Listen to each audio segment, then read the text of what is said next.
Send a very warm fáilte to our friends and guests here today. You're most welcome.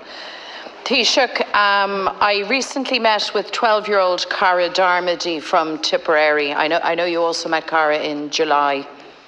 Cara is an amazing young person who campaigns tirelessly for better autism services for her brothers Neil and John, and for so many other children failed by the system.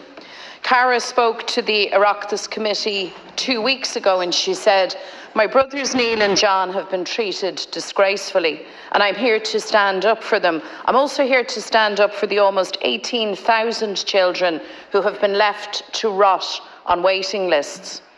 Cara's family have been through a nightmare fighting to get proper services for her brother Neil in particular, an experience that her father Mark describes as horrific, humiliating and inhumane. Neil is 10 years old. In 2016, he was diagnosed as having a mild to moderate autism spectrum disorder. In 2020, with little progress or development, Neil was referred to a HSE child psychiatrist who was adamant that his disability was in fact severe. The psychiatrist's recommendation was that Neil be reassessed. Despite this recommendation being sent to 3 separate HSE managers, it was never actioned. So 2 years on, Neil has still not been reassessed. He hasn't received the services that he needs. Mark says that he was told that his son Neil will be on a waiting list indefinitely, but the local children's disability team refused to put that fact in writing. No explanation has been given. Mark has made numerous complaints to the HSE, but he has been stonewalled and the family is being ignored. The impact on Neil's development has been catastrophic. He bites and punches himself all day. The child is non-verbal.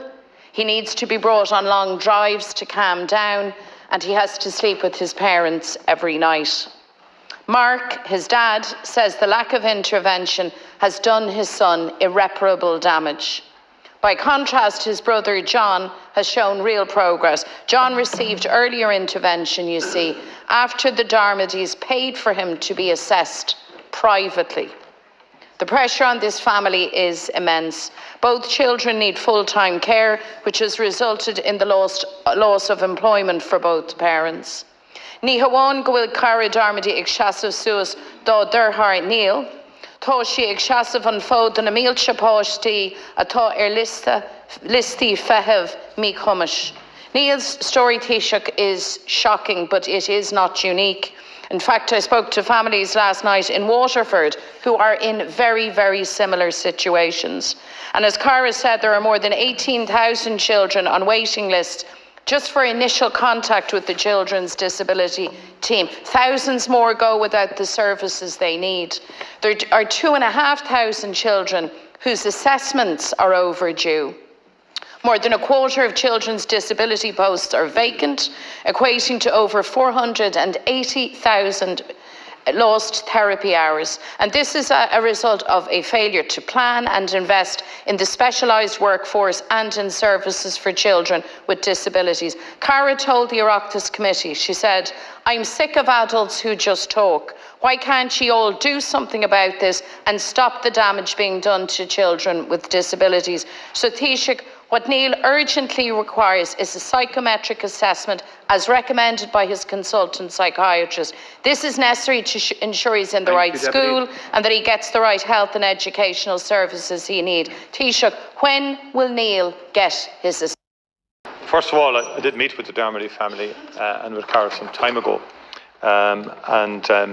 We had a very good, frank discussion and a very useful discussion in terms of services for children with additional needs, particularly children with autism.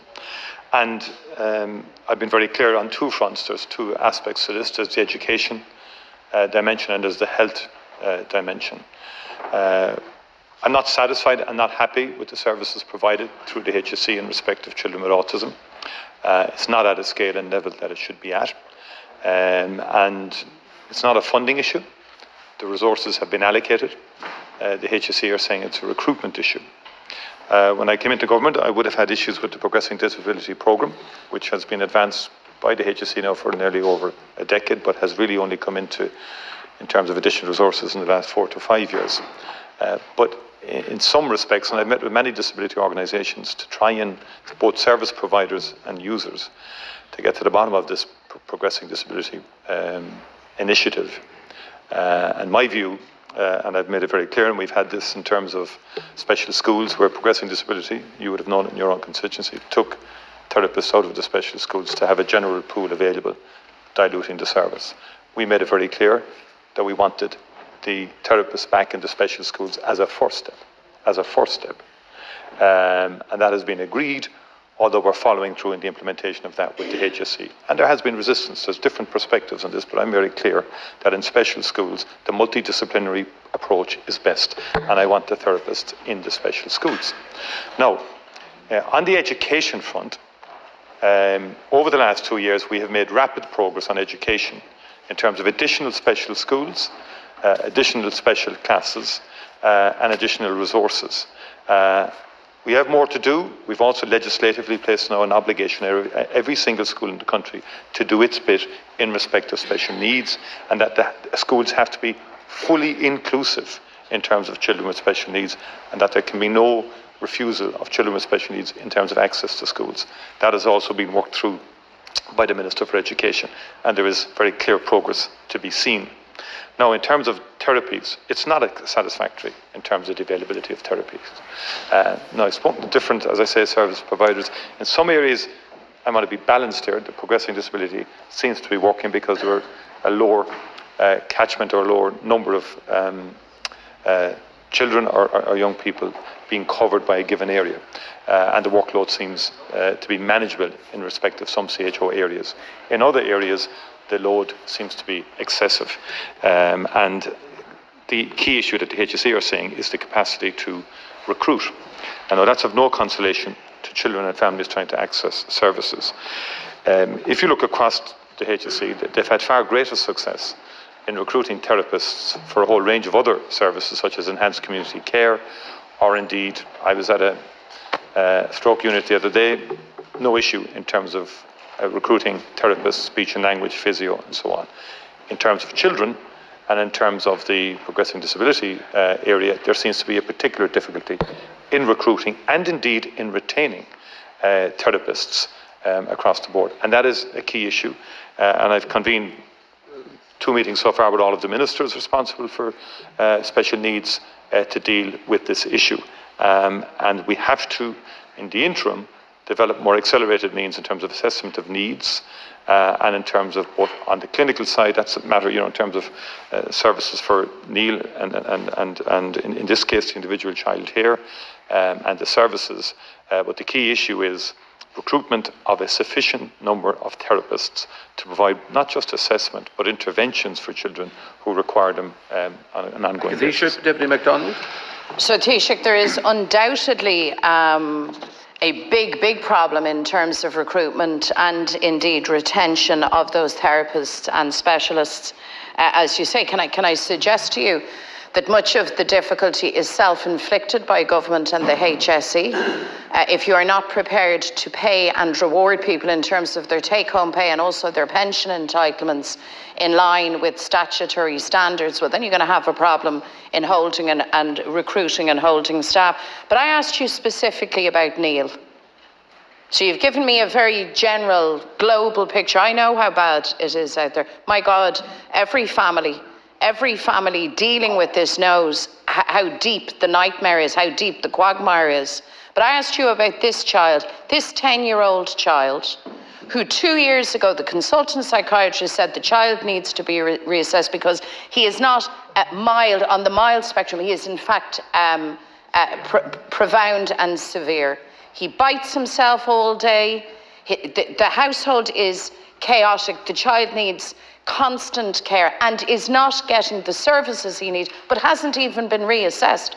And the HSE are stonewalling the family. You, that's the fact. So I asked you, when will Neil get his assessment? Right. I would like an answer to that question, particularly since, as you said, you met the family yourself directly last July. Thank you very much.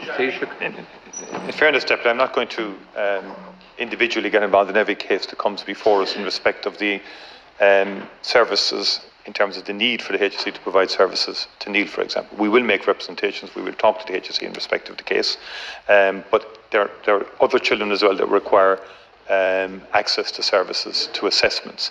We've had a recent legal case which has impacted in terms of the model of assessment that was ongoing at that time by the HSE then, which has to be factored in terms of how we deal with that. But suffice to say, the resources have been made available in terms of the recruitment of all the clinicians and indeed the therapists. It's not about paying conditions, in my view, in terms of, in many instances there are, and again, Deputy, there has been recruitment, but there needs to be far more recruitment in respect of therapists, particularly in terms of special needs, both through the HSE. As I say, in education, we've made very good progress. This area, in terms of access to therapies, is a key area where we need far more significant progress than we've had. Thank you, Taoiseach.